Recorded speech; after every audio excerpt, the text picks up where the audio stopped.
How are we doing? Looks like we have Amy and Andrea there, and I don't know if anyone else is watching along or not, but we'll give a couple minutes and get started.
All right, we'll just go ahead and start. Andrea and Amy, if you guys are comfortable with it, why don't you unmute and show a video that want this to be a little more interactive. And if people jump on, we'll have them jump on with us here and go along. So welcome, thanks for joining.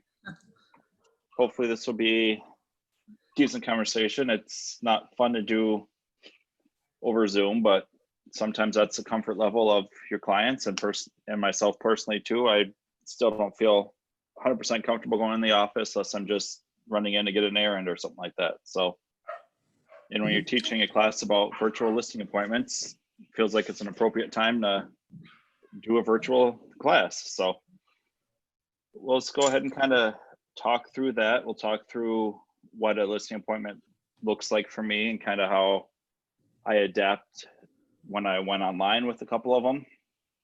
And if you guys have done any, jump in with what's worked for you, what hasn't worked for you, what kind of works for listing appointments for you as well.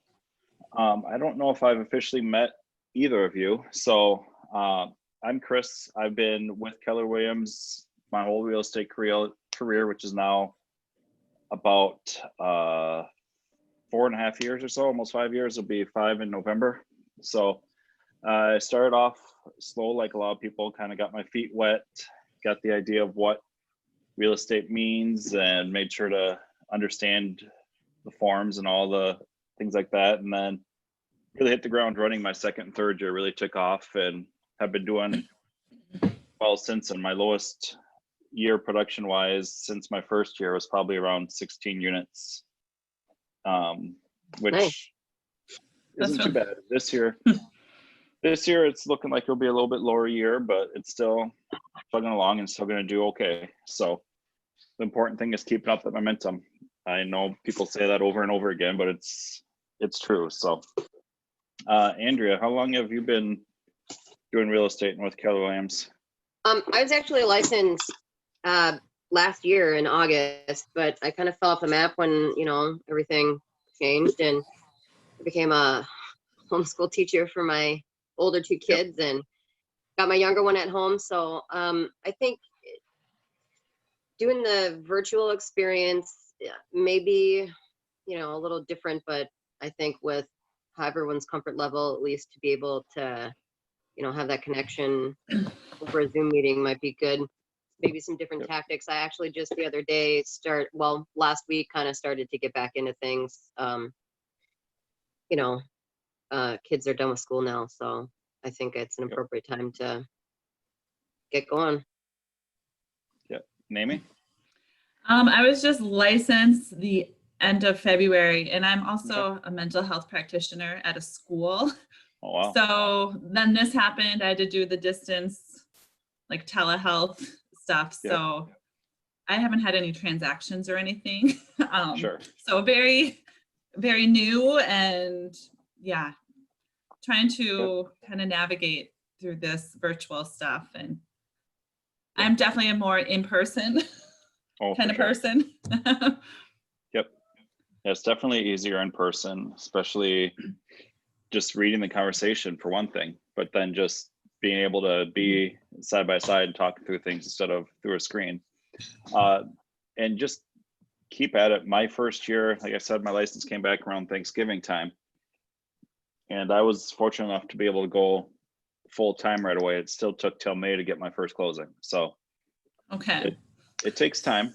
I mean, some people like, 3 weeks later, I had my first closing. It's like, oh yeah, well, that's just, you suck. But it's just one of those things where the right moment happens for some people and it goes quick, and other people have to go grind on it and see what happens. So first off, we'll just kind of talk through listing presentations in general, and then kind of talk through the transition to more of a virtual idea. So I don't know where your guys' comfort level is in terms of listing presentations and kind of what you've done through Ignite or some other PC program stuff, but I'll just kind of share what I use when I do this in person. I print this as a PDF instead of doing it on the screen. It's easier to talk through as a booklet.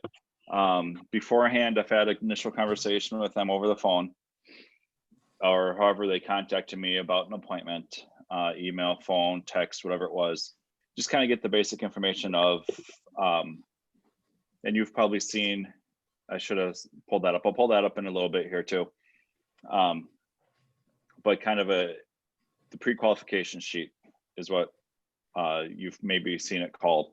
But like, what's the value? Why are you moving? What's your house like? Just basically get their motivations and get a basic idea of what the house looks like before you go into it. When I go into the house with them at the appointment time, oftentimes we'll start by walking around the house right away. It just helps kind of ease into, for me, it helps ease into the relationship part of real estate, which is of course one of the bigger parts for me. And for a lot of real estate agents, it's that personal contact, personal connection with them more than just, I know what this form means. I know what it means when our inspection time is going to be up. I know what it means to have sale home contingency. It's much more about how do we relate to each other than all that stuff. So, I mean, obviously they're getting in contact with you because you're the expert, but also they're picking you because of the way that you related with them. So I use that time to walk through the house with them and get an idea of who they are, what they like about their house, and always be complimentary of the house, even if it's some things that you're kind of like, oh, okay, that's great. But because they're, especially when they're like, oh, we did a lot of hard work in this room, but take about 5-10 minutes to go through the house with them. Try not to dwell too long on that, because then you just get sucked in. Then we sit down at the dining room or the kitchen or wherever they want to sit down, and I go through this booklet with them. Like I said, I print this as a PDF. I put it in a plastic booklet. Her camp team uses those hardcover KW books, which you can bind with the heat binding, and there's other people that use that too. I just use the plastic sleeve portfolio type pages that you can. Can you get those at the office? The plastic sleeve? I don't remember if the office has them, but you can get a box of 50 at Office Max for pretty cheap. And I know I've ordered them on Amazon too for really cheap. Yeah, it's just like the college paper type things that you may have put them in just that plastic front cover, clear front cover and back cover, and then the black spine. They just put the paper in, and the black spine crimps it, or not crimps it, but just pinches it so it stays tight. So might be a little more cost effective than the hardbound books, but I've seen they use those. And I use those hardbound books for once I have the listing, I use it for like this is what we've liked about the house type thing. Like I put the pictures in there from the, I don't think I have a slide that talks about it because I have the book with me when I'm doing it. But what it does is it shows pictures of the house and kind of what did you like about, I got this from Sarah Anderson, used it, so I stole it from her. But she like, what do you like about your neighborhood? What do you like about your house and things like that? So the buyers get a little bit deeper snapshot of what the house looks like. So so you create that with the you create that with your client then after you get the listing, and you leave it there for a presentation piece? Yep. So it sits in the house with the disclosures, and then I give it to the sellers afterward because I don't need it. I have a sample copy of one that I made from a while. So it's kind of a keepsake for them. And I can, I'll get you my cell phone after this, and you can text me your email that you want to have, and then I'll send you the Word document of that. So that would be awesome. Cool. So with this, and I'll talk about it as so this is one of the pieces, obviously, that's really easy to transition to online. When I have done it online, the only 2 listing people I've talked to about online since I've done it, they've both known me for years. So it wasn't like I had to do this for them. But we still talk kind of through what this is all about. My listing presentation is more about, it's more the bullet points. So if I just handed this to them and walked away, it wouldn't do any good for them because it's just kind of the talking points. So when I switch this online, then you just do what we're doing now. We'll do a Zoom call, or if you're able to do Zoom with them, it's going to be easiest. The free Zoom is 40 minutes, which can be tough depending on how many questions I have and stuff like that. But the paid version is $100 a year or something like that, or $130 a year, which unfortunately looks like we may need for some time for some people. So when you have that appointment with them, like I talked about at the very beginning about comfort level, you have to gauge how they feel comfortable. Some people are going to be like, yeah, come into my house, and if you feel comfortable with that, make the right precautions, follow the Department of Health guidelines, just not because it's the right thing to do, but also because we're supposed to. That's kind of the contingency of being allowed to be open, is that you follow the guidelines. So indoor masks, social distancing, things like that. But when you do this online, I read something recently that was we have to create a procedure or guideline of what our policies and procedures are. Did you see anything like that? I don't know for sure if that's as individual agents or if that's more the brokerage. I mean, it's a good idea to have something in your mind, and if it is something that you can easily write up. Well, NAR sent out an email. That's where I heard it, but I think they gave reference to like templates or something. Yep. And look through those, see what they say, see what they're about.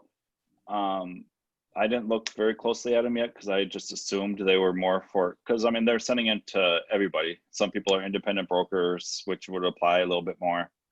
Like our office is supposed to have a policy like that. So like if you have people come in for a consultation in the conference room, that's a little different than going to their house. Like, I don't know for sure if a plumber that never has people at their shop, but makes contacts with their clients at the individual homes, if they need to have a procedure outline written up. You know what I mean? So I don't know for sure where we fall on that. Just like something as you present to your potential listing client that, a review of a questionnaire, the whole, you have a fever or something before and if showing. nothing else, it can help you stand out from another agent too, if you have something like that. Because maybe they're interviewing 3 agents and you're the only one that came with this is how we're going to protect you and your family during the COVID-19 things. This is what I'm doing, and this is what I expect the showing agents to do, and this is how I want you to help that as well. Okay. So yeah, that'd be great, because that is just another feather in the cap to make you stand out. And that's what you try to do when you're doing your presentation, because people say, like that saying is, if you don't know 10 people that are in real estate, then you don't have very many friends or something like that. I mean, at least 10, you know, it's Mhm. more eloquent than the way I just said it, but you get the idea of it. Like, people know people that do real estate. So how do you differentiate yourself from the next person? So that's one great way to do that, is to have that piece that says, here's how I'm going to protect you and your family. Here's how I'm serious about this. Because there's some people like, yep, it's there, but whatever. And I'm not going to take the precautions I'm supposed to take. And for some clients, that's fine. For other clients, they're going to be like, well, no, we're taking this very seriously. And like, haven't seen our family for 4 months, and I'm not going to let people just trace through my house and not take precautions. So you gotta, that's where that pre-listing conversation can help a little bit too. I don't know for sure what the right question is to ask that, but just kind of say, just offer during that conversation, when I come to your house, I'm going to take the precautions I recommended by the Department of Health, and I'll be in a mask, and I won't shake your hand or things like that, but just, and then they may be like, oh, that's fine. What if you don't need to wear a mask in my house? Or, and then if you're comfortable with that, then follow their lead, but like, well, no, I'll just leave this on. That's fine. So, back to the marketing listing consultation here. This, as I said before, I printed as a PDF. So we're talking through the pages. We're sitting next to each other. If we do it virtually, we have the Zoom call, and I'm sharing my screen like I'm doing with you guys now. So I'm assuming you guys can see the front cover there okay with that chair. And this I got from Michael Lewis Marketing Suite. We used to, I think we still have access to it, but I haven't played with it in 3 years. So I don't know for sure if it's still, I mean, I've tweaked my own personal one, but I haven't gone back to look for the template. So I don't know for sure if we still have a relationship with that, with the command stuff, but there's resources out there that you can use. It's just a PowerPoint presentation. So you just click through, have their name here, and there doesn't help to point at it because you can't see me pointing at it. But here you see their name. Then it would have their home address on there as well. And then if it's the paper copy, they're keeping this. I haven't decided yet what I would do. I think after we had the conversation, I'd offer to email them the PDF version of it. I wouldn't email them the PowerPoint of it because that's going to be too much for them to worry about. But after the presentation, I think I would say, and I'll email you a copy of it, or as I'm about to present it, I'll be like, I'll email you a copy of this. So don't feel like you need to remember every single thing that's on here. But realistically, this is a bullet point presentation anyway. So just a quick welcome letter. Like I said, most of the time it's more of a bullet point type thing, but there is this, and then the testimonies on there as well. I've asked a couple clients if it was okay to use their things with that. So that's where it would be helpful for them to have this as a PDF so that they can take time to read it, because you're not going to spend 5 minutes reading all these to them right now. You just say, here's some of the things that people have said about me. If you want to talk to other people, or talk to them directly, or hear from other people, let me know and I'll get you in contact with them.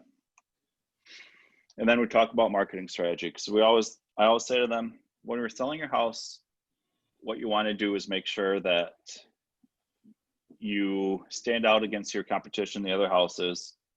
And the way we do that is by making it look good and pricing it right. So this first part here is how I talk about how we're going to make it look good. So I talk through the marketing strategies, the staging. That's one thing I have. I have a stager that I work with on that. She comes in, I think her fee is $200 now, but she works with them and their things. She's done virtual ones for me, but then also she'll go in person. I'm not sure where she's at right now. And again, it depends on the client's comfort as well. But one thing before I forget that as well, I'm gonna come back to this because that reminded me of one thing. When she had them do the virtual call in, she asked them to send pictures ahead of time so that she could kind of have an idea of what that looks like, what their house looks like, because it's not as convenient for people. And you can see the pictures of the dining room, right? Mhm. On your screen.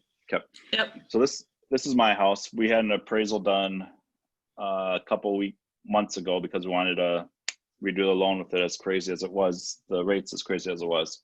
I didn't know for sure if he'd want to come in or not, so I took these ahead of time just in case. But this is what I would do instead of doing the walk around with the clients. I'd ask them to send me some pictures ahead of time. Try to get multiple angles of each room, especially a little bit bigger room. So the picture of the dining room, and I'm not worrying about staging. That's what my stager is going to do. But this gives me an idea of what their house looks like so that when we're talking through this stuff, I can mention it directly to them. This is our kitchen that we redid a couple of years ago. This is one of our bedrooms, my son's room.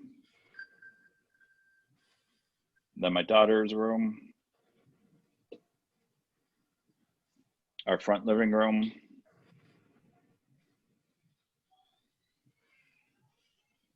And then our bedroom upstairs. So that way I can get these ahead of time and I know what I'm talking about going into the house. That's what the stager did with them as well, instead of going into their house. Like I said, it's up to you and your clients as to where you feel comfortable.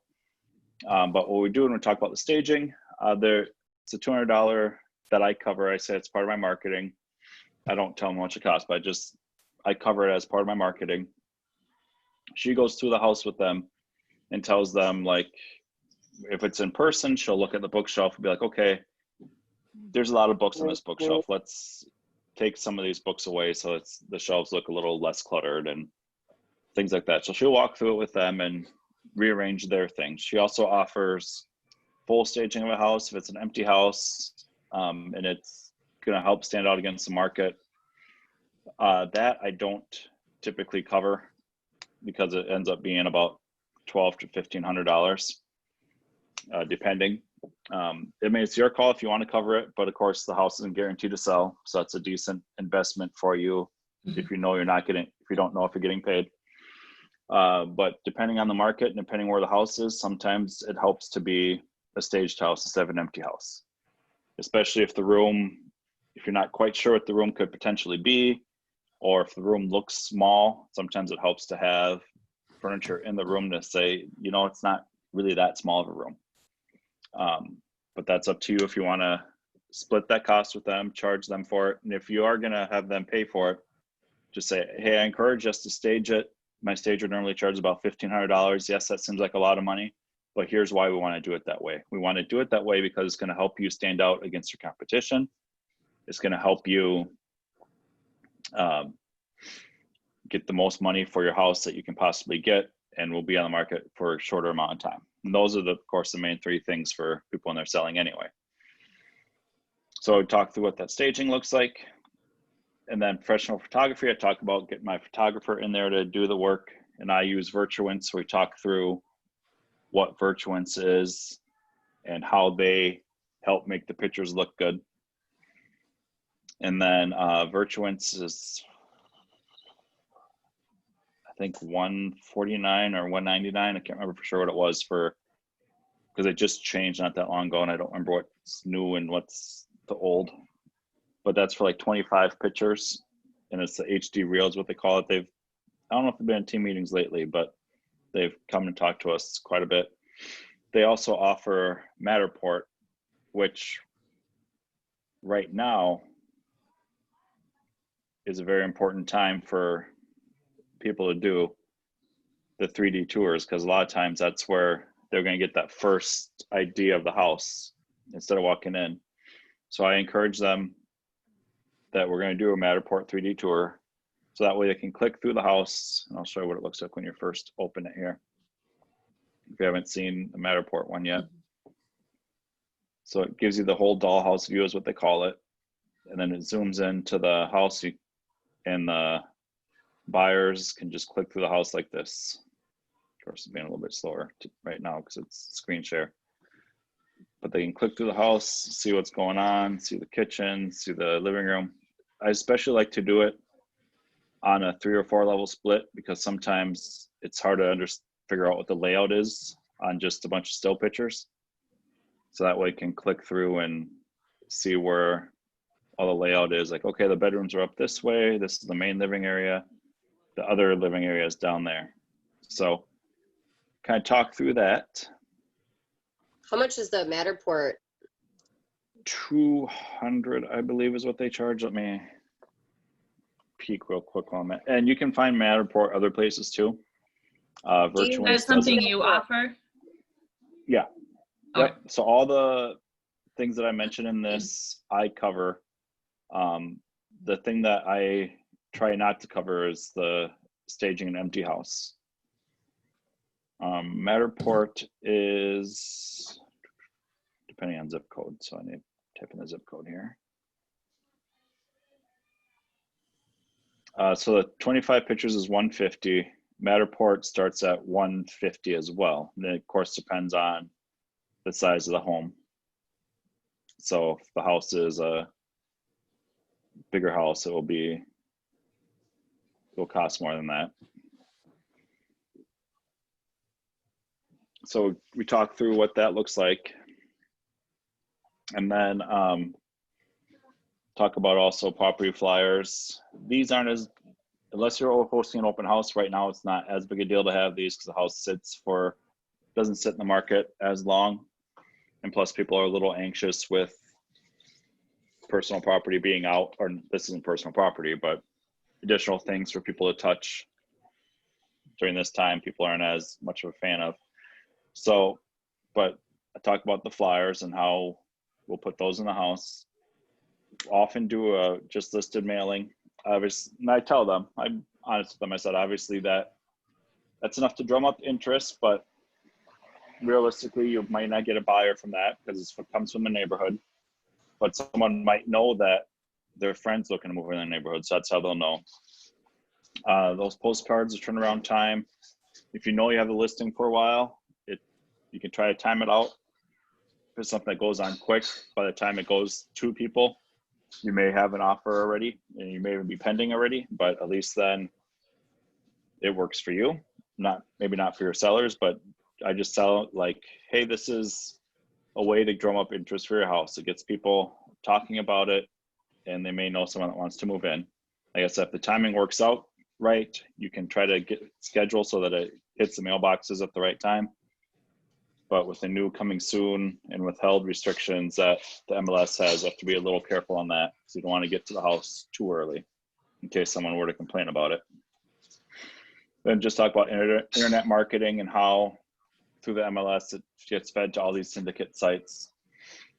So your listing gets seen many places. Keller Williams has, and realistically, I should probably take this slide out because it's a little different now than it used to be, I believe. But your listing gets seen by many places. Then I talk about my website and how people can go to that to see the listing.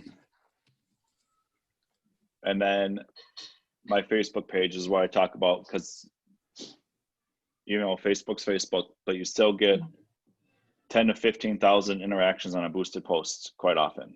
And I'm like, honestly, I don't know if I've had it once for sure, where I've had a buyer buy the house because of the listing or because of the post. But that was someone I personally knew. They were looking to buy. I had no idea they were looking to buy. It was my son's teacher. So they used their agent that they had used before to help buy the house. But my post got their interest. And so just talk about how it's seen by many people. And then we talk about open houses and just what the process is with open houses and things like that, and how it can help with people can see it. I mean, I tell them, sorry, lost my train of thought for a second. What you can do with open houses is, and I tell them flatly, I said, realistically, open houses, you may or may not get the buyer.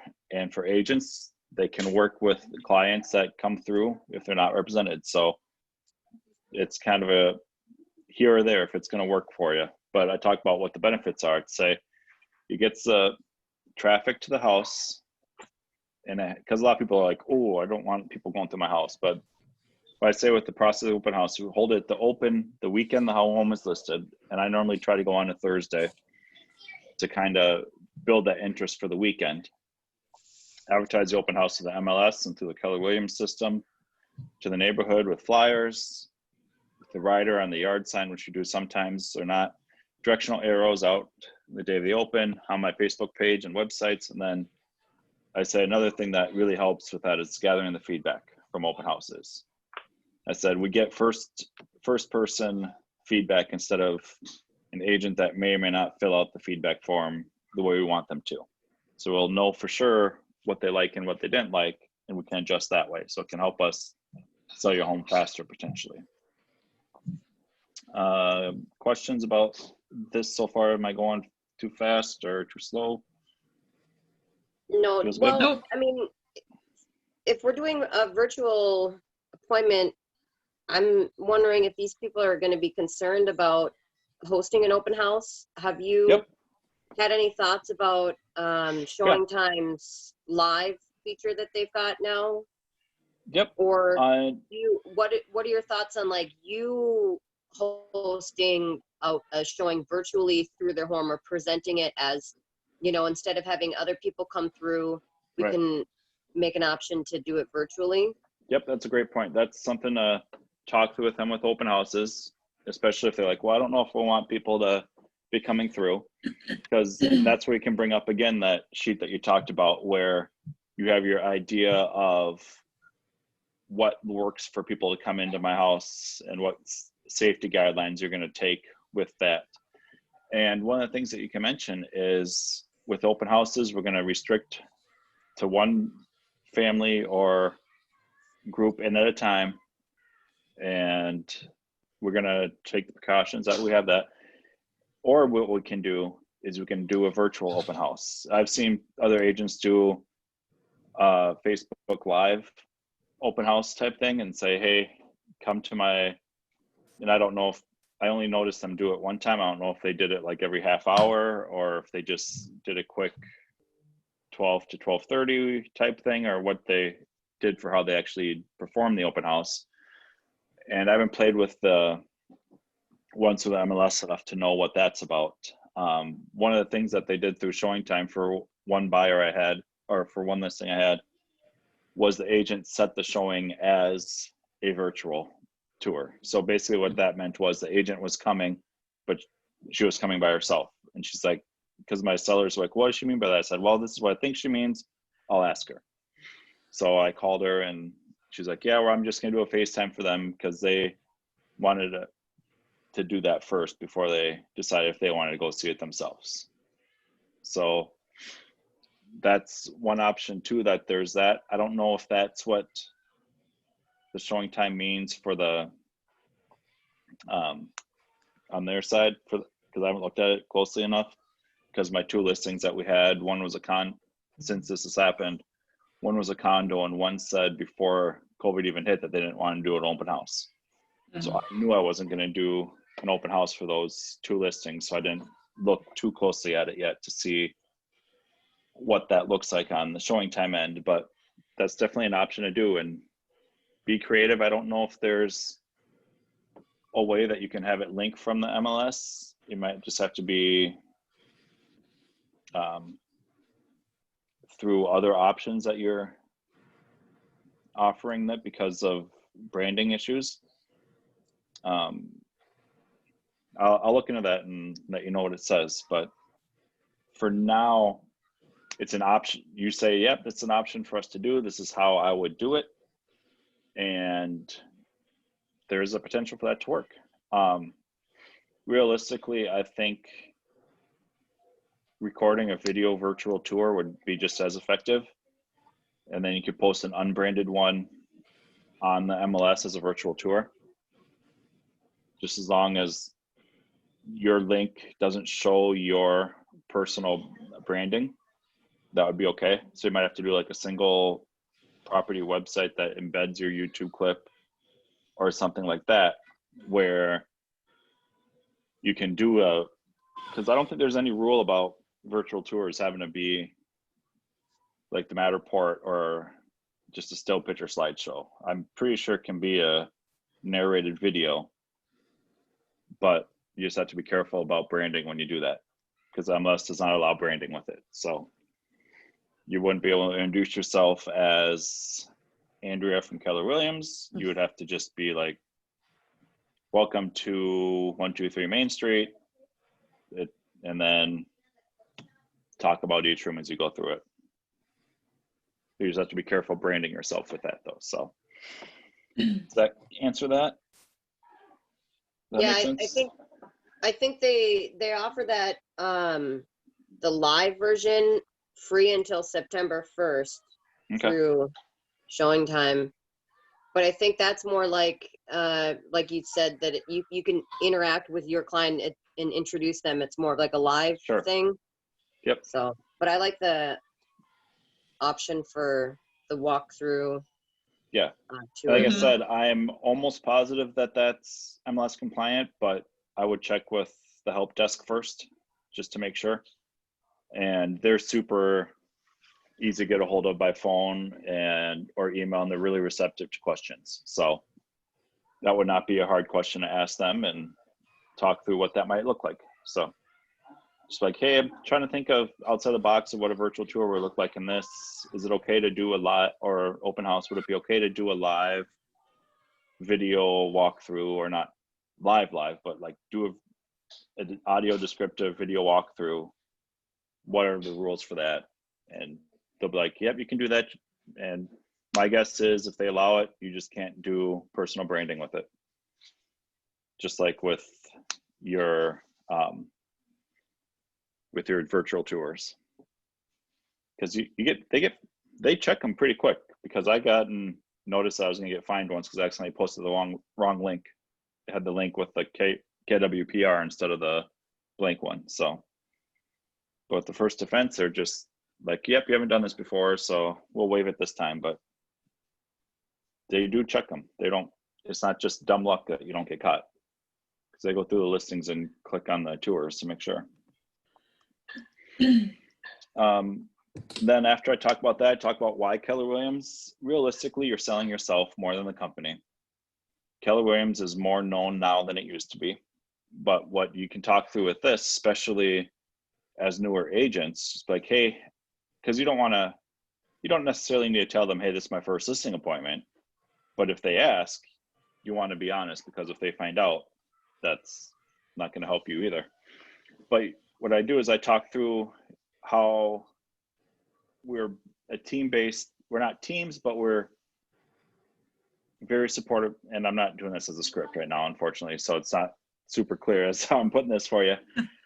But talk through why Keller Williams is important to me, basically. Especially as a newer agent, I talked about, hey, I feel confident in what I'm doing. I know how I do this stuff, but if there is a question, I know that there's 140 agents in my office that I can rely on to. And also talk about how we have 140 agents in the office.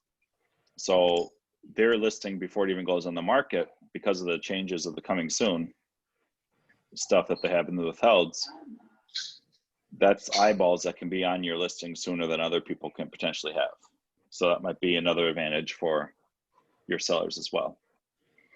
And then we also say, I also remind them that at this point, the pricing is, I say, okay, remember how I talked about how we're going to work hard to get your house sold quickly and for the most amount we can. Then the way we do that is by making it look good and by pricing it right. So then we talk about pricing and how we have this slide here. It says pricing your property competitively would generate the most activity from agents and buyers, and pricing it too high may make it necessary to drop the price below market value to compete with new well-priced listings. So can I talk about this pyramid here and how the asking price, if it's market value or 10% above, these are the people that are going to be looking at your house. So you get about the 30 to 60% of the eyeball. If it's below, obviously you're getting more people looking. If it's above, you get less people looking. So we talk about the sellers and buyers markets, and you say right now we're in a seller's market. Talk about with the inventory. I think inventory right now is like a month and a half, 2 months So still insanely low seller's market. So in a market with rising home values, the seller wants a price that's ahead of the market may come up enough to catch it, but sometimes that doesn't happen. So we kind of talk about that and how this is the price you want. If the price is really going to be down here, it might push this line this way a little bit more. If the price is really here, then it's going to push the line this way some more. So we talk about this. If you want to compete, be competitive. The buying market has a short attention span. Pricing your home right for the first time is key. Proper pricing attracts buyers. Overpriced will not sell. And you want to generate before the newer offers come on. So talk about how you're competing against what that snapshot looks like right now. You want to price it at that market value. They have a price in mind. You know what you think it's worth. What I do beforehand, if I don't have current pictures of the house, just go on based on a pretty broad range as to what that house could do. Like a 1,700 square foot house in Richfield that's in market ready shape is about 275 to 280, pushing close to 300. And then if you walk in, you're like, ooh, this one is not that way. Then you talk about that, especially if they think it's that way, then you have to have a tougher conversation. If they know that there's work to be done, then you talk about how you adjust pricing based on what that work might be. So like say it needs new cabinets, new facelift, and you're like, that's going to potentially cost somebody $40,000 to $50,000 to do. Like I said, the house this size in ready shape is about 300. So we got a price about 255, 260. So you just kind of know what those numbers are going in. Then this is the same stuff about that idea of the property generates the most interest when it first hits the market. Number of showings is greatest right away. Starting too high and dropping, you might miss some of that activity on the front end. So kind of talk through what that is. I mean, I could talk more about scripts later as to what that looks like, but that's kind of the like one-on-one with you later, but that's kind of the idea of talking pricing strategy. Just emphasize how if we get the price right the first time, we're in good shape. If we're not, then we might sit for a little bit and have to adjust pricing, and then you're competing against other houses. And realistically, agents know that the house has been sitting for a little bit. So what does that mean for the buyers? How are they going to look at a house that's been sitting on the market for 2 months? And sometimes the sellers, like one of them that I have right now that's pending, we listed at 350, which I felt was about the very top the market was going to be for that. And I told them, I said, this is what I think it is, but potentially we could push, because I thought maybe 340, 344, like we could potentially push. And he's like, well, I'm fine if we're on the market till September. I'm like, well, I'm not, but okay. So that's when you try to emphasize this, but realistically it's up to the sellers and the market. And I told them, I said, I think because realistically you have to sell it to the buyers and you have to sell it to the appraisers. So I'm like, I'm pretty sure we could still get appraised at 350, but that's pushing our top luck here. And if realistically we might sit for a little bit, if we price it at that 340, I'm not worried about appraisal and it's gone. And I feel confident that's gone pretty quick. Of course, we went on right before right as the stay-at-home order was coming out. So that changed everything. And they didn't adjust the price because they're like, oh, it's just what's going on with the world right now. And went up with 60 some showings and then eventually had 2 full price offers after 60 days on the market. It's like, okay, one was cash, so we don't need to worry about appraisal. So it worked out great. Wow. Can I ask, did you say you got your presentation piece from the Michael Lewis Marketing Suite? Most particularly this slide I've seen in Ignite before. Yep. Yeah, that same and this one. graphic isn't unique to their things, but it was from their piece. They were a preferred vendor at the time.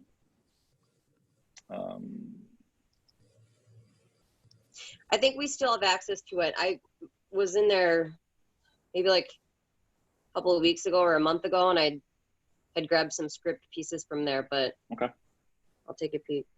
Yeah. And my connection's being a little slow for Google Chrome, but if it pulls up fast enough, I'll show you that. You don't see the Google Chrome screen, do you? No. No. You see the PowerPoint stuff? Yeah. Okay. Yeah, it's taking a while pulling that up right now. But and then of course after that they want to know what you think their house is worth and all that. I didn't prepare it for this call right now, but what I do for that is, of course, to the CMA, have the examples on there.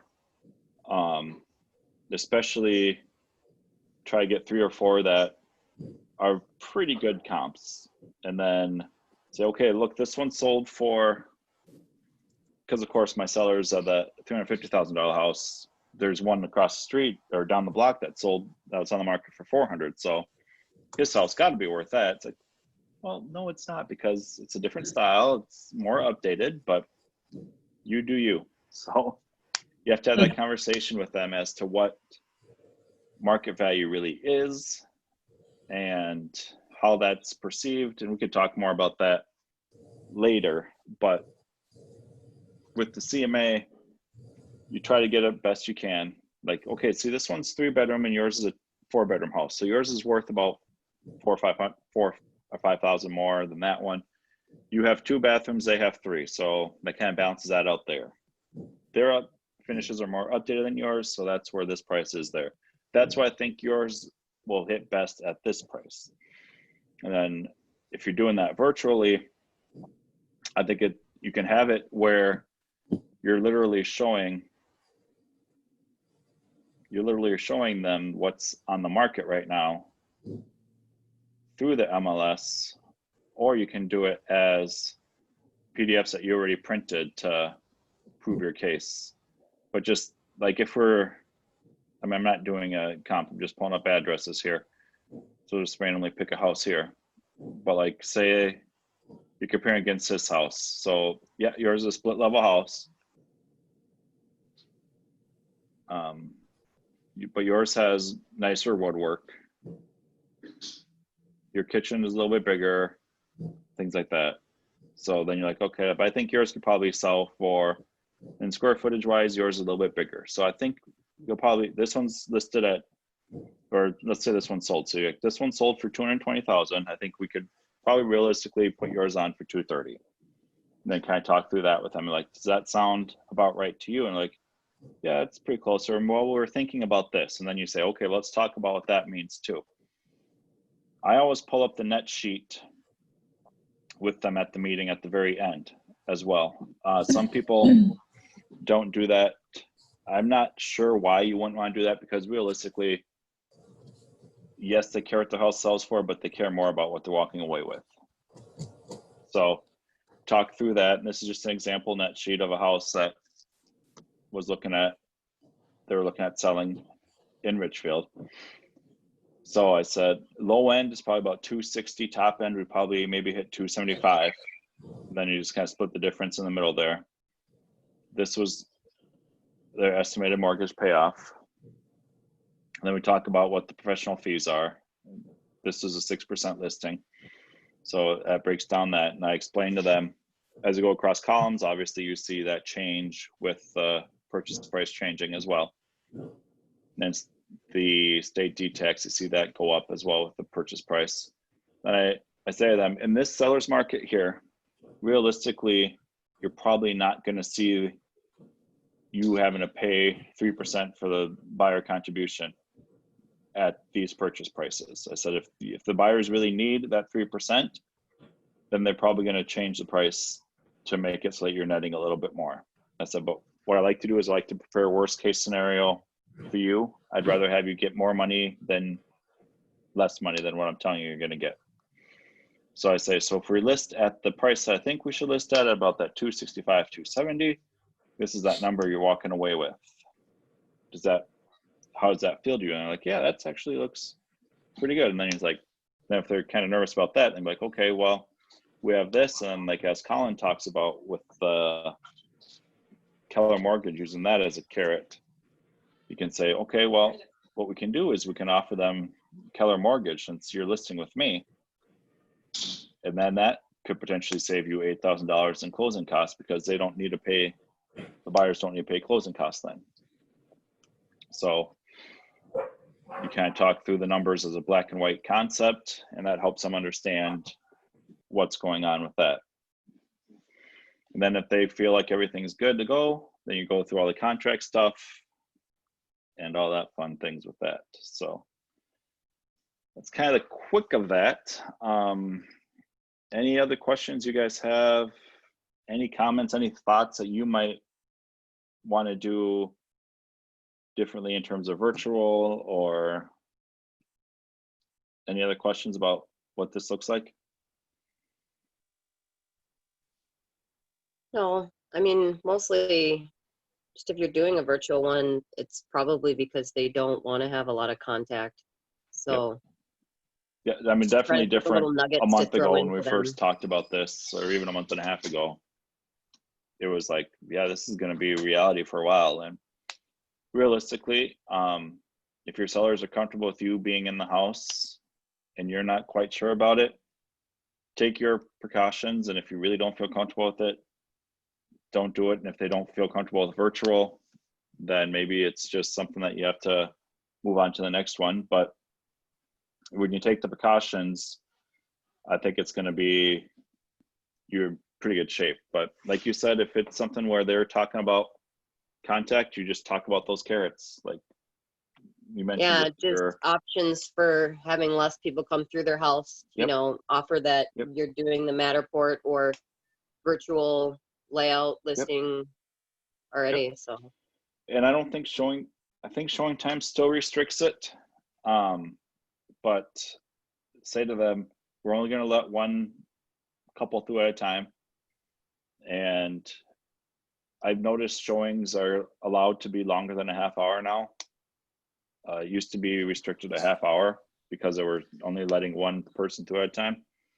I'm pretty sure they still have it set for the default for no overlap showings, but I think agents can, I don't know if you can change that or not yet, but I encourage you not to, just because, I mean, obviously it helps your sellers to some extent because then the buyers can feel a sense of urgency. But as an agent, as you're setting the showing, you see when they're blacked off too. So like I had buyers that we knew that there were a bunch of showings. So I told them, I said, yeah, there's a good chance there's gonna be an offer this weekend because look at this. And I sent them a screenshot of all the grade boxes from showing time. I'm like, oh, yep, we better be serious about this. We want to get this one. So there's ways to create that urgency still too. Any other questions, comments? All right. Oh, I don't think so. So other than thank you for your time and yeah. Yeah, being here thank tonight you. for us.